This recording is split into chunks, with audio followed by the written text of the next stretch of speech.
Topic है हमारा special needs of visually impaired children and educational adaptation for them. देखिए, visual impaired children जो होते हैं वो क्लासिफाई कैसे करे जाते हैं। एक जो होते हैं जिनको थोड़ी प्रॉब्लम होती है, जिनको ग्लासेस से वो प्रॉब्लम ठीक हो जाती है, अगर उनको मैग्नीफाइंग ग्लास लगा दिया जाए तो वो प्रॉब्लम उनकी बिल्कुल ठीक हो जाती है। एक होते हैं मॉडरेट, जिनको की काफी ज्यादा प्रॉब्लम है दिखने में, जिनके की ग्लासेस लगाने के बाद भी उन्हें दिक्कत आ रही है दिखने में। और एक होते हैं कंप्लीटली ब्लाइंड। तो इनको जो है क्या क्या एजुकेशनल नीड है, किस तरह से इनको एजुकेशन प्रोवाइड की जाती है, वो सारी हम बात करेंगे। इनको जो है स्पेशल केयर की जरूरत है, इनको ट्रेनिंग की जरूरत है, इनको एजुकेशन की जरूरत है, जो किससे दी जाती है, जो कि एक ज्वाइंट रिप्रेजेंट रिस्पॉन्सिबिलिटी होती है किसकी, पेरेंट्स की, कम्युनिटी की एंड टीचर्स की। वो तीनों जब मिलकर काम करेंगे तो ये बच्चे जो हैं ये एजुकेशन पा सकते हैं और ये इंडिपेंडेंट भी बन सकते हैं। एजुकेशन फॉर ब्लाइंड, जो कंप्लीटली टोटली ब्लाइंड पर्सन है, उसके लिए कैसी एजुकेशन होती है। टीचिंग मटेरियल उनके कौन से यूज होंगे, ब्रेल स्क्रिप्ट यूज होगी। ब्रेल स्क्रिप्ट आपको सबको पता है, इसे बोलते हैं ब्रेल राइटिंग, जो कि आपकी थोड़ी सी उभरी हुई होती है, पॉइंटेड होती है, जिससे कि बच्चा टच करके जो है उस मटेरियल को पढ़ सकता है आराम से और उस मटेरियल को रिकॉग्नाइज कर सकता है कि क्या लिखा हुआ है इस पे। तो इस तरह से जो है ब्लाइंड बच्चों को रीडिंग सिखाई जाती है, इस तरह से उनको रिकॉग्नाइज करना सिखाया जाता है। अभी दूसरा है आपका कि टाइपराइटर्स, जो कि ब्रेल टाइपराइटर होते हैं। वो कैसे होते हैं, ये ब्रेल टाइपराइटर है और इसमें बच्चों को सिखाया जाता है कि आपको लेफ्ट टू राइट लिखना है, अगर आपको ये वर्ड लिखना है तो आपको इस तरह से प्रेस करना होगा। प्रॉपर इसमें सिस्टम सारा सिखाया जाता है। और इसमें जो है एक ऑडियो भी रहता है, जैसा आप सामने देख रहे हैं कि अगर बच्चे को वाई लिखना है तो सामने वाई लिखा हुआ आ गया है, अगर वाई की बजाय उससे कोई और लेटर प्रेस हो गया तो सामने वो वही लेटर बोल देगा और अपना एरर बच्चे को रिकॉग्नाइज हो जाएगा। तो इसमें जो है वो अच्छी तरह से टाइप कर सकते हैं। इस तरह के मैप्स यूज होते हैं बच्चों के लिए, जिन्हें रिलीफ मैप बोला जाता है, जिससे कि बच्चों को रिकॉग्नाइज करवाया जाता है। जो ब्लाइंड बच्चे होते हैं उनको रिकॉग्नाइज करवाया जाता है कि इस जगह पर ये चीज है, इस जगह पर ये चीज है। तो इस तरह से उनको लर्न करवाया जाता है। देन आते हैं आपके गाइड। इस तरह से जो है गाइड डॉग्स हेल्प करते हैं पर्सन की, ब्लाइंड पर्सन की, कि वो कहां जा रहे हैं, कैसे ट्रांसपोर्टेशन लेनी है, कैसे वो स्ट्रीट पे चल रहे हैं, आगे क्या है, हर चीज से जो है वो गाइड डॉग उनको अवेयर करवा देते हैं। देन टाइपराइटर होगा, कंप्यूटर होंगे, सॉफ्टवेयर होंगे। नेक्स्ट है एडमिनिस्ट्रेटिव अरेंजमेंट, क्या क्या इनके स्कूल में होनी चाहिए चीजें जो इनके लिए बेनिफिशियल हो। सबसे पहले है फुल्ली कवर्ड इलेक्ट्रिकल अप्लायंसेज। कोई भी तार जो है वो ऐसी नहीं होनी चाहिए कि ऊपर से छिली हुई है या उसमें करंट लगने का डर है, क्योंकि ये बच्चे कहीं पे भी छू सकते हैं, इनको पता नहीं लगेगा, ये अवेयर नहीं होंगे उस चीज के। इसलिए जितने भी इलेक्ट्रिकल अप्लायंसेज होने चाहिए वो फुल्ली कवर्ड होने चाहिए, ताकि इन बच्चों को उनसे कोई डर ना हो। प्लेन फ्लोर होने चाहिए, लॉन जो है वो प्लेन होनी चाहिए। आप देखे होंगे अपने स्कूल्स में कि लॉन के बाहर जो है सीढ़ियां लगा दी जाती हैं या तारें बांध दी जाती हैं साइड में, जहां पे कुछ जो है प्लांटिंग वगैरह कर रखी होती है। तो इनके लॉन्स जो है वो बिल्कुल प्लेन होने चाहिए, ताकि ये इजीली उसमें मूव कर पाए। इनके स्पेशल प्लेग्राउंड्स होने चाहिए, ऑडियो रिकॉर्डिंग रूम होना चाहिए, रिकॉर्ड प्लेयर्स होने चाहिए इनके पास। टीचर और एक्सपर्ट होने चाहिए जो कि ब्रेल रीडिंग, मतलब जो ब्रेल स्क्रिप्ट दी थी जो मैंने अभी आपको बताया डिटेल में, तो वो जो है उसकी अच्छी तरह से रीडिंग एंड राइटिंग ये कर पाए बच्चे। Large variety of teaching ads होने चाहिए इनके लिए, ताकि इनके कॉन्सेप्ट्स क्लियर हो जाएं। जैसे कि अब कोई चीज ये देख नहीं सकते, टीचर बता रही है ये चीज ईस्ट में है, ये चीज नॉर्थ में है, ये चीज यहाँ है, तो ये चीज देख नहीं पा रहे हैं, तो इनके लिए जो है इस तरह के वो रिलीफ मैप यूज किए जाएं, ताकि ये उनके थ्रू जो है समझ सके चीजों को। रिकॉर्ड्स यूज किए जाएं ताकि ये उस कॉन्सेप्ट को और अच्छी तरह से डिटेल में समझ सके। इनके लिए वर्कशॉप लगाई जानी चाहिए। Developing reading and writing skill, देखिए ये टेक्निक जो है किसने डेवलप की थी, लुइस ब्रेल ने, जो कि फ्रांस में की थी 1929 में। ये भी एक ब्लाइंड स्टूडेंट थे जो आगे जाके एक टीचर बने थे पेरिस में। तो ये जो है ब्रेल स्क्रिप्ट ये इनके लिए काफी यूजफुल साबित हुई और बाद में यूनेस्को ने 1950 में इसे सारी लैंग्वेजेस में जो है अडॉप्ट कर लिया और डेवलप कर दिया, ताकि हर बच्चा जो है इससे अवेयर हो पाए और इससे जो है अपनी लर्निंग को और बेहतर कर पाए। ब्रेल जो है वो सबसे इफेक्टिव माध्यम माना गया टीचिंग का, रीडिंग का एंड राइटिंग का, आज भी हर स्कूल, हर ब्लाइंड स्कूल में। नेक्स्ट आपका आता है टीचिंग ऑफ अर्थमेटिक। अब देखिए जैसे जूनियर लेवल पे जो मैथमेटिक्स होता है उसे तो ये ओरली कैलकुलेट करना ब्लाइंड बच्चों को सिखा दिया जाता है, लेकिन जैसे अपर लेवल का, अब जूनियर से अपर लेवल का आ गया है, तो उसमें स्लाइड्स, रूलर, प्रोटेक्टर आपकी वो जो डी होती है जिसमें आप एंगल्स बनाते हैं, वो जो है वो यूज किए जाते हैं अलोंग विद ब्रेल बुक्स के द्वारा, ताकि ये जो है उसके फॉर्मुलेस वगैरह अच्छी तरह से समझ जाएं। और जो इनको ज्योमेट्रिक डिजाइन इनको कंस्ट्रक्ट करने सिखाए जाते हैं वो थ्रू क्ले मॉडलिंग के द्वारा सिखाए जाते हैं। जैसे 3D शेप्स हैं या कुछ भी शेप्स हैं, वो चीजें इनको 3D मॉडलिंग से सिखाई जाती हैं। नेक्स्ट है teaching through auditory material. Auditory material में जैसे टेप रिकॉर्डर आ गया है, रिकॉर्ड प्लेयर आ गया है, CD प्लेयर आ गया है, ताकि बच्चे जो हैं उसको सुन के सीख सकें अच्छी तरह से उस कॉन्सेप्ट को। नेक्स्ट है वोकेशनल ट्रेनिंग। देखिए जो बच्चे विजुअली इंपेयर्ड हैं उन बच्चों के लिए वोकेशनल ट्रेनिंग बहुत ज्यादा जरूरी है, ताकि वो आगे जाके अपना फ्यूचर में अपना लाइवलीहुड चला सके, इंडिपेंडेंट बन सके। तो उसके लिए कोई भी कोर्स वो कर सकते हैं, किसी भी चीज में स्पेशलाइजेशन कर सकते हैं, जैसे वीविंग कारपेट्स बना सकते हैं, वो टाइप राइटिंग कर सकते हैं, स्टेनोग्राफी कर सकते हैं, म्यूजिक ट्रेनिंग ले सकते हैं, या टीचर बन सकते हैं खुद, जैसे कि लुइस ब्रेल बने थे, वो खुद भी ब्लाइंड थे और उन्होंने ब्लाइंड बच्चों के लिए इतना कुछ किया, उन्होंने ब्रेल स्क्रिप्ट निकाली उनके लिए। तो ये टीचर भी बन सकते हैं एलिमेंट्री और हायर क्लासेस के लिए। तो इनको पर्टिकुलर जिसमें इनका इंटरेस्ट हो उस हिसाब से इनको वोकेशनल ट्रेनिंग दी जानी चाहिए।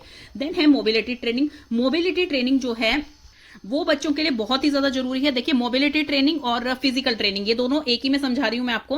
अब जो बच्चा मतलब जैसे किसी बच्चे को दिखाई नहीं दे रहा है तो ऑफ कोर्स है उसकी फिजिकल एक्टिविटी जो है कम हो जाएगी, क्योंकि उसको डर रहेगा मैं कहीं गिर ना जाऊं, मैं किसी चीज से टकरा ना जाऊं। तो इसलिए उन बच्चों को पर्टिकुलरली ऐसे ग्राउंड्स में, ऐसी जगहों पर उनको जो है योगा, रनिंग और इस तरह की ब्रिस्क वॉकिंग करने के लिए कहना चाहिए, जो कि बिल्कुल खाली ग्राउंड हो, जिसमें कि उनके टकराने का डर ना हो, वो इजीली वहां पर जो है फिजिकल एक्टिविटीज कर सके और डेली बेसिस पे कर सके। तो इसके लिए जो है उनको अलग अलग चीजों से सिखाया गया, जैसे कि एनवायरनमेंट में निकलिए आप, मतलब धीरे धीरे उन्हें हैबिट पड़ जाती है कि इतने स्टेप्स के बाद यहां पर दीवार आएगी, इतने स्टेप्स के बाद यहां पर लेफ्ट में ये है। तो हर चीज उन्हें अपने स्टेप से वो याद कर लेते हैं। तो इस तरह से उनको ट्रेनिंग दी जानी चाहिए कि वो एनवायरनमेंट में निकले। आप फाइंड दी ऑब्जेक्ट, जैसे कि किस ऑब्जेक्ट को कहां पे मिलेगा, जैसे दरवाजा कहां पे है, स्टेयर्स कहां पे है, या मतलब वॉल कहां पे है। तो वो हर चीज उनको जो है अपने हिसाब से याद होने लग जाए दूसरों से इंटरेक्ट करते करते। इसमें जो है वो गाइड डॉग का भी यूज कर सकते हैं। गाइड डॉग बहुत ही ज्यादा हेल्पफुल होते हैं, जैसे कि मान लीजिए ट्रांसपोर्ट में कहीं पे जाना है उन्हें, उस चीज में हेल्पफुल होंगे। वो उस पे चल रहे हैं, स्ट्रीट पे चल रहे हैं, तो उनके लिए वो बहुत हेल्पफुल होंगे। तो इस चीज से उनकी जो है हेल्प की जा सकती है, जिससे कि उनकी मोबिलिटी ट्रेनिंग हो जाए और फिजिकल ट्रेनिंग हो जाए। तो ये दोनों चीज मैंने इसमें बता दी आपको। करिकुलर एडेप्टेशन, आप देखिए करिकुलम उनके लिए कोई बहुत स्पेशल बनाने की जरूरत नहीं है, लेकिन कुछ कुछ चीजों में जिसमें उनको प्रॉब्लम आती है तो उन चीजों का करिकुलम थोड़ा सा उनके हिसाब से मॉडिफाई होना चाहिए। जैसे कि बहुत ही ज्यादा हायर मैथमेटिक्स जो है वो बच्चे नहीं कर सकते हैं, जो ब्लाइंड बच्चे हैं। बहुत ज्यादा कॉन्सेप्ट वाली चीज नहीं कर सकते हैं, बहुत ज्यादा एक्सपेरिमेंटल चीज नहीं कर सकते हैं, क्योंकि वो एक्सपेरिमेंट्स करके नहीं देख सकते हैं। तो इस तरह की चीजें उनके करिकुलम में नहीं होनी चाहिए। अदरवाइज करिकुलम नॉर्मल बच्चों वाला ही वो फॉलो आराम से कर सकते हैं। देन उनके बाद आती है प्लेसमेंट। प्लेसमेंट में आती है रेजिडेंशियल स्कूल। रेजिडेंशियल स्कूल क्या होते हैं, जैसे उनके घर की तरह होते हैं बिल्कुल। रेजिडेंशियल स्कूल का क्या मतलब है यहाँ पर, जैसे कि वो स्कूल जिसमें सारे बच्चे जो हैं वो ब्लाइंड है। अब मान लीजिए उनको इंक्लूसिव एजुकेशन में भेज दी जाए, जहां पे कुछ बच्चे नॉर्मल हैं, कुछ बच्चे ब्लाइंड हैं, तो वो स्कूल स्पेशली उनकी तरह डिजाइन नहीं होगा, क्योंकि वहां पर बच्चों को तो आराम से दिख रहा है, यहाँ पर स्टेयर्स आ गई है, यहाँ पे लॉन आ गया है, यहाँ पर दीवार है, हर चीज उनको फ्रेंडली है। लेकिन जो ब्लाइंड बच्चे होते हैं वो उस चीज में कई बार जो है पीछे रह जाते हैं, नहीं समझ आता है उन्हें। तो जो रेजिडेंशियल स्कूल्स होते हैं वो सिर्फ जैसे पूरा स्कूल ब्लाइंड बच्चों का ही है, जहां पर कंप्लीटली ब्लाइंड बच्चे ही रहते हैं, तो वो उनको एडजस्टमेंट में दिक्कत नहीं होती। उनको सब ये लगता है कि भाई हाँ यहाँ पर दूसरा बच्चा भी ब्लाइंड है, तो उनको इसी तरह से ट्रेनिंग दी जाती है। और वो जो रेजिडेंशियल स्कूल होते हैं वो उनके घर से भी बेहतर होते हैं, जहां पर उन्हें कोई बर्डन फील नहीं होता है, क्योंकि सारे बच्चे जो हैं वो ब्लाइंड हैं, उनको एक तरीके से सिखाया जा रहा है, हर किसी को स्टेप वाइज बताया जा रहा है। तो ये चीजें उनको मतलब स्पेशल मटेरियल उनके लिए है, स्पेशल रिसोर्स उनके लिए हैं, सब चीजें जो हैं उनके अकॉर्डिंग है, टीचर उनके हिसाब से ट्रेंड है, वहां पर वोकेशनल कोर्स है वो उनके हिसाब से करवाए जा रहे हैं। तो हर चीज उनके फेवर में होती है, और पेरेंट्स पे भी बर्डन नहीं रहता है कि भाई बच्चा जो है उसको कोई चोट लग जाएगी या वो घर पे अकेला है, या इस तरह से उनको कोई बर्डन नहीं रहता है जब वो उन्हें रेजिडेंशियल स्कूल में भेजते हैं। नेक्स्ट आपके आगे हैं एजुकेशन फॉर पार्शियल ब्लाइंड। अभी हमने कंप्लीटली ब्लाइंड का पढ़ा था, अब हम पार्शियल ब्लाइंड का पढ़ेंगे। पार्शियल ब्लाइंड कौन से होते हैं, training of site saving techniques, जैसे कि जिनका विजन जो है करेक्शन के बाद भी 6/60 का रहता है, दैट मींस कि 10% विजन रहता है, जो कि नियरली ब्लाइंड ही बोला जा सकता है। इन्हें सेमी ब्लाइंड चाइल्ड बोलते हैं, और इनका विजन जो है वो बहुत ही ज्यादा कम होता है, तो इसलिए ये भी आसानी से रीडिंग वगैरह नहीं कर सकते, उसमें इनको क्लास टीचर की हेल्प की जरूरत पड़ती है रीडिंग में, क्योंकि लेटर्स जो होते हैं वो नॉर्मल बुक में काफी छोटे होते हैं, उतने छोटे पॉइंट्स इनको दिखाई नहीं देते हैं। तो इनको ऐसी बुक्स दी जानी चाहिए जिसमें पॉइंटर थोड़ा हाई हो जाए, थोड़ा बड़ा हो जाए, बोल्ड लेटर हो जाए, सो दैट इनको थोड़ा सा रिलीफ मिले उसमें। जैसे इसमें लिखा हुआ है कि जनरली जो बुक्स होती हैं वो प्रिंट होती हैं 10 पॉइंट्स में, और ये 12 पॉइंट से नीचे की प्रिंट्स को बिल्कुल भी पढ़ नहीं सकते हैं। और अगर मान लीजिए बुक्स को बिल्कुल पास लाके पढ़ते हैं ताकि वो थोड़े से इन्हें बोल्ड दिखे लेटर, तो इनके जो है ब्रेन पे, इनके जो है आईज पे और ज्यादा स्ट्रेन पड़ता है, और इनकी विजन धीरे धीरे और कम हो जाती है। देन है टीचिंग मटीरियल। टीचिंग मटीरियल कौन से यूज होने चाहिए, जैसे रेडियो है, टेप रिकॉर्डर है, मैग्नीफाइंग ग्लास है, बुक्स जो कि लार्ज बोल्ड लेटर्स में प्रिंट हुई हुई है। नेक्स्ट आपका वोकेशनल ट्रेनिंग आ गया है, इनको भी प्रॉपर जैसे पीछे बताया गया है वोकेशनल ट्रेनिंग देनी चाहिए, ताकि जो है ये भी इतने देखिए एकेडमिक में ये इतना अच्छा नहीं कर सकते हैं जितने कि नॉर्मल बच्चे कर सकते हैं, तो इनको प्रॉपर वोकेशनल ट्रेनिंग दी जानी चाहिए ताकि ये अपने आप इंडिपेंडेंट हो जाएं और जिस भी चीज में इनका इंटरेस्ट है उस चीज में अपना बेहतर से अपने इंटरेस्ट के मुताबिक, अपने हॉबीज के मुताबिक खुद इंडिपेंडेंट बने और अपनी लाइवलीहुड को बेहतर करें। नेक्स्ट है एडमिनिस्ट्रेटिव अरेंजमेंट। एडमिनिस्ट्रेटिव अरेंजमेंट में वही आ गया आपका कि इसमें जो है टीचर को उनकी किस तरह से हेल्प करनी है। जैसे मान लीजिए किसी का विजन बहुत ही वीक है और वो बच्चा पीछे बैठा है और टीचर कुछ ब्लैक बोर्ड पे लिख रही है, तो उन बच्चों वो मतलब देख नहीं पाएंगे उसे, तो टीचर को उनके और ब्लैक बोर्ड के बीच में सिर्फ 2 फीट तक का डिस्टेंस रखना चाहिए, उनको आगे बिठाना चाहिए ताकि वो इजीली देख सके। टीचर को जो है बोल्ड लेटर में चीजें लिखनी चाहिए, जो ब्लैक बोर्ड पे अगर वो लिखती हैं तो बोल्ड लेटर में लिखनी चाहिए, और लिखने के साथ साथ उन्हें बोलनी भी चाहिए वो चीजें, स्पीक भी करनी चाहिए, ताकि वो बच्चे जो है अच्छी तरह से उस चीज को लिख सकें, अच्छी तरह से समझ सकें। ऑडियो रिकॉर्डिंग फैसिलिटी अवेलेबल होनी चाहिए हर लेक्चर के बाद, ताकि वो बच्चे जो है मान लीजिए उन्हें नहीं दिखाई दिया है, नहीं समझ आई है वो चीज, तो वो ऑडियो सुन के रिपीट करके उस चीज को और फिर वो उस चीज को समझ सकें। और उनकी जो बुक्स होनी चाहिए वो लार्ज प्रिंट की होनी चाहिए, ताकि वो इजीली रीड कर सके उन बुक्स को। जैसे पीछे बताया था कि 10 पॉइंट्स वाली बुक्स वो रीड नहीं कर पाते हैं, तो 12 पॉइंट्स वाली बुक्स उनको मिलनी चाहिए जिसमें थोड़े से बोल्ड लेटर हो। नेक्स्ट है रेगुलर आई चेकअप होना चाहिए उनका, ताकि पता लग सके कि इनको ग्लासेस की जरूरत है, कौन से टाइप के ग्लासेस की जरूरत है, या फिर इनका विजन और ज्यादा डिटेरियोरेट तो नहीं हो रहा है और ज्यादा कम तो नहीं हो रहा है, और टाइम पे जो है उनका इलाज संभव हो सके। देन है मेथड ऑफ टीचिंग। कौन कौन से मेथड होने चाहिए? ऑडिटरी क्लूज देनी चाहिए, कंप्लीट सेंटेंस टीचर को बताने चाहिए, ताकि जो है उनको अच्छी तरह से समझ आए। हर कोई भी मुश्किल वर्ड है तो उसका मीनिंग बताएं और उसकी वहां पे स्पेलिंग बताएं, ताकि बच्चे जो है अच्छी तरह से उस चीज को लर्न कर पाए। तो टीचर उन्हें जो है अच्छी तरह से जो डिफिकल्ट वर्ड है उन्हें स्पेल करे। टीचर जो है उन्हें ट्रेन करे कि भाई लोकेट द प्लेस, जैसे कि हमने पीछे पढ़ा था लोकेट द प्लेस, जो ब्लाइंड बच्चों को सिखाया जाता है, तो इनको बोला जाए कि भाई आप ये चौक उठाइए, या आप ये पॉइंटर उठाइए, आप ये डस्टर उठाइए और स्पेसिफिक जगह पे रख के आइए, ताकि ये लोकेट कर सके उस प्लेस को कि टीचर का डेस्क यहाँ पे है, टीचर का ब्लैक बोर्ड यहाँ पर है और ये चीज यहाँ पर है, तो अच्छी तरह से ये लोकेट कर सके। इनकी इंस्ट्रक्शन मेथड जो होने चाहिए वो सुटेबल होने चाहिए, डायरेक्ट इंस्ट्रक्शन मेथड होने चाहिए, बच्चे को डायरेक्ट बोले टीचर कि भाई आपको ये चीज करनी है, डायरेक्ट इंस्ट्रक्शन मेथड इनके होने चाहिए। कोई भी डायग्राम या कोई भी फिगर टीचर बनाती है वहां पर, तो वो थोड़ा बोल्ड में बनाए, थोड़े बड़े बड़े उसमें बनाए, ताकि बच्चों को जो है अच्छी तरह से देख पाए बच्चा और उनका यूज कर पाए।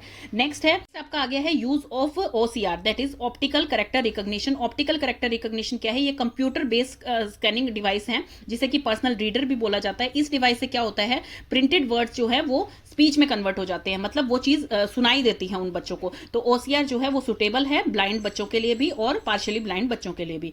करिकुलर मॉडिफिकेशन, इनके लिए भी करिकुलम में कोई बहुत ज्यादा चेंजेस करने की जरूरत नहीं है जो जूनियर क्लासेस होती हैं, बट यस हायर क्लासेस में जहां कॉन्सेप्ट लगते हैं, फॉर्मुलेज लगते हैं और एक्सपेरिमेंटल चीजें होती हैं, जैसे कि फिजिक्स है, केमिस्ट्री है और बायोलॉजी है, जो कि विदाउट प्रैक्टिकल वर्क के पूरी नहीं हो सकती, तो ये बच्चे जो पार्शियली ब्लाइंड होते हैं ये प्रैक्टिकल वर्क नहीं कर सकते हैं, तो इसलिए इस टाइप का करिकुलम इनके लिए फिजिबल नहीं है।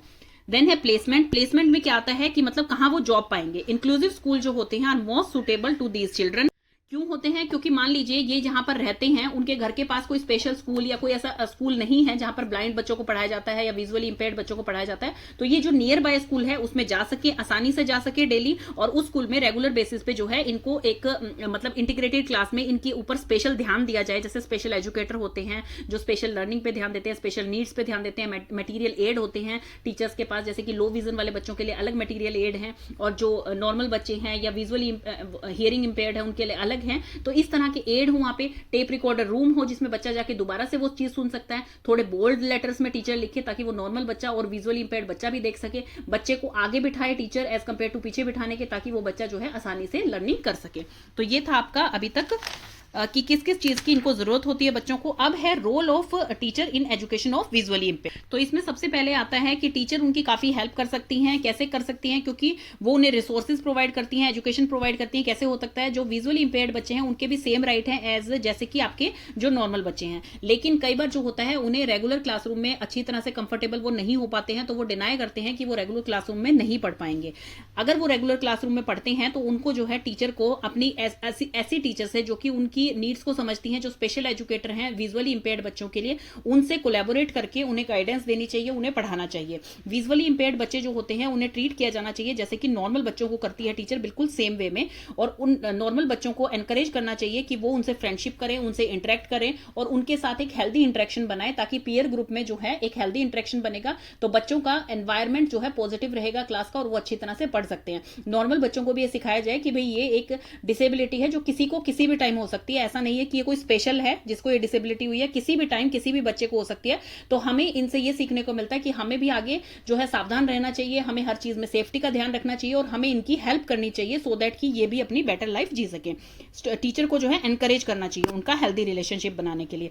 टीचर जो है मोटिवेट करे विजुअली इंपेयर्ड बच्चे को कि वो अपना खुद का ध्यान खुद रखे, अपने मटेरियल्स का ध्यान रखे, अपनी सेंसेस का यूज करे, ताकि उनको पता लगे, अगर मान लीजिए वो देख नहीं सकते हैं तो उनको सुनाई तो दे रहा है, वो साउंड से पहचाने कि भाई उनके पास कोई आ रहा है या उनकी चीज कोई ले रहा है, उनके डेस्क से कोई उठा रहा है, तो वो चीजें अपना खुद का ध्यान रखना, अपने मटेरियल का ध्यान रखना, उनकी इतनी विल पावर कर दे टीचर कि वो बच्चा जो है अपने सेंसेस की डेवलपमेंट अच्छी तरह से करके और इन चीजों को आइडेंटिफाई कर पाए। क्योंकि हम कहते हैं जनरली, जैसे मान लीजिए कोई विजुअली इंपेयर्ड है, कोई हियरिंग इंपेयर्ड है, तो उनमें एक सिक्स सेंस होती है। हम में सब में नॉर्मल जो पर्सन होते हैं उनमें फाइव सेंसेस होती हैं, जैसे हमें पता है, तो उनमें एक सिक्स सेंस होती है जिससे उन्हें पता लग जाता है कि भाई कोई उनके पास आ रहा है या वो कहीं गलत जगह पे जा रहे हैं, आगे कुछ है।